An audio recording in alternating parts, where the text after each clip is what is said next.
Welcome back, Josie Sports Station fans. Appreciate all of you. Definitely want to talk about the Pittsburgh Steelers. I am, for people who don't know who's new, and definitely if you're new, hit that like, hit that subscribe, and also hit that notification bell. Um, I don't have a lot of teams that I enjoy watching other than the Pittsburgh Steelers. I'm from Pittsburgh. I don't live there now, but I was born into Steelers Nation. If you grew up in Pittsburgh, that's how it is. There's a minority group that like other teams, but for the majority, Pittsburgh Steelers fans.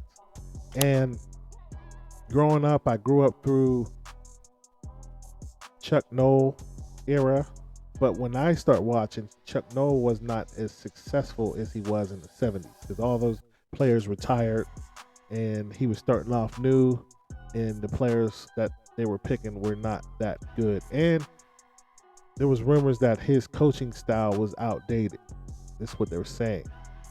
So when I was watching, they had weak players. And then we had the Cowher era, which that was what I grew up in. And Bill Cowher, in a few years, got to the finals. He got to the Super Bowl in 1995, which they lost to Dallas Cowboys.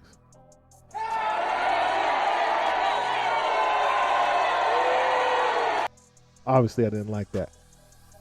But we were good. Now, don't get me wrong. There was a couple times we went to the AFC Championship and lost at home. We had a lot of home games with Bill Cowher. And then it got to a point in his career where people said that he just couldn't win the big game. You always get close and lose.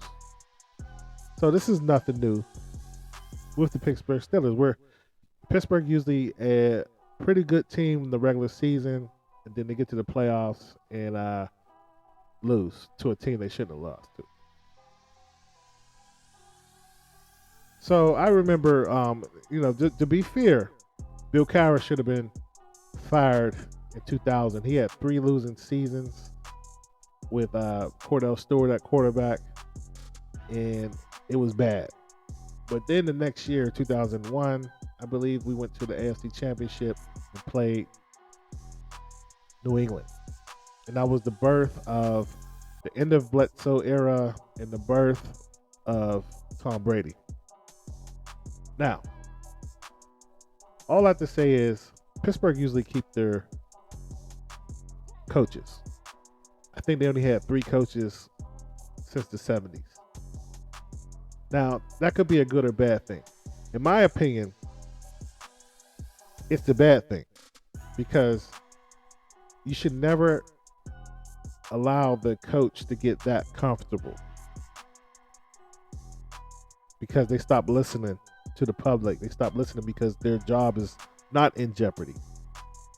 Now, I'm looking at this article on Pittsburgh Post-Gazette, which brought it to my attention by shout out to someone on social media.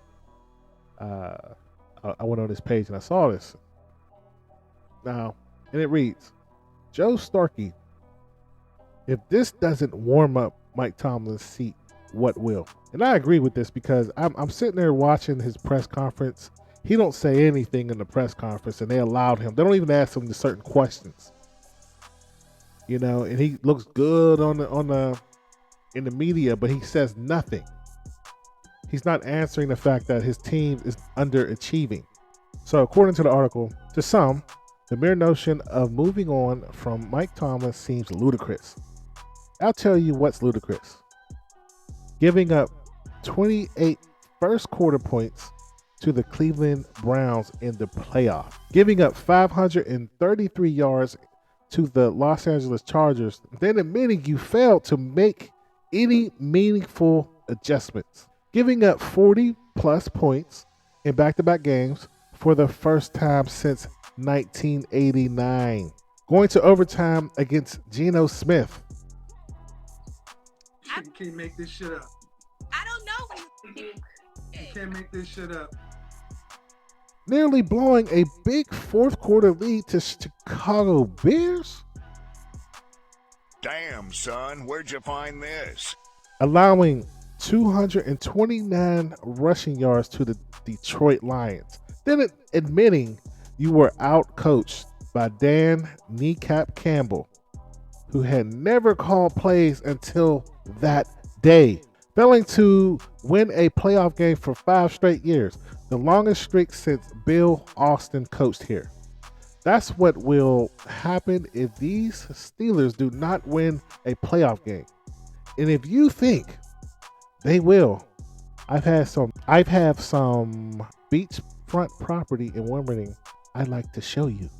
By the way, that streak included the early Chuck Noll era, when the Steelers were the most pathetic franchise in football. Though probably not bad enough to tie the 2021 Detroit Lions. Tying the 2021 Detroit Lions? Refusing to bench Devin Bush, even though everybody knew he was playing terrible football coming in. And he continued to do so. Oh, did he ever? To the point where ex-Steelers nose tackle Chris Hoax said this on the KDKA post-game show. It seems to me he's playing with no heart out there. There's no effort. Really, right now, you're playing with 10 guys on the Steelers defense. Losing 3 consecutive games to the Bengals for the first time in 31 years.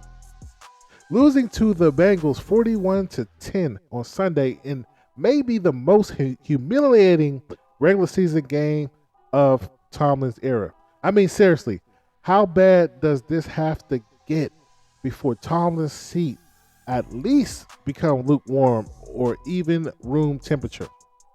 Why should it just be assumed that he is coach for life? I'm not saying he should be fired, even if his team collapsed for the 4th consecutive season, or it merely misses the playoffs.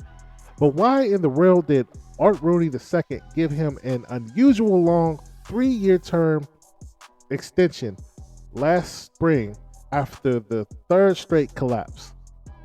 Tomlin is a good coach. He won his 150th game earlier this month before the 4th fastest to the mark, faster than anyone not named Don Shula. That's elite company. But sometimes a good coach no longer is the right coach for the particular team.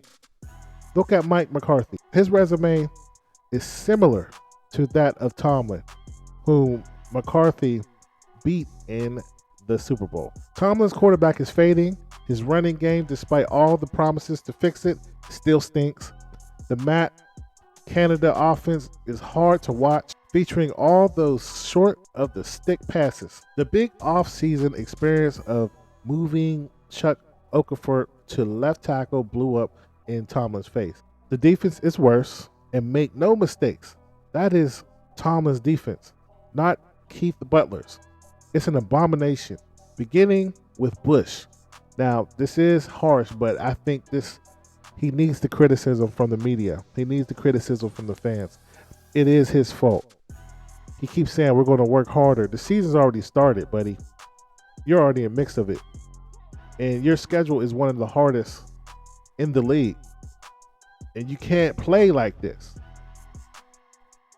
I still think that the AFC North is up for grabs because these teams are not really playing lights out football. Cleveland is not, Baltimore is not, and the Bengals, which they beat on us, but they're sometimey as well. So this is still up in the air, but the conference is still up in the air. But in my opinion, I think they need to just start over. Ben, you're done. I love you. I think he's very talented, but I don't know why Ben wanted to play with this team anyway. They didn't help you. They didn't put anybody around you to win. See, when you look at Tom Brady, they always put good players around him to win, so he has a shot. They don't have good players. The receivers are dropping the ball. The line is not working. Where we can't get any push on the running game. The pass protection is terrible. defense. The defensive line can't penetrate. The linebackers are horrible. It's just a messed up season. And I blame Cowher. He should be on the hot seat. Tell me what you think about this article. Leave a comment below, and I'll see you on the next video.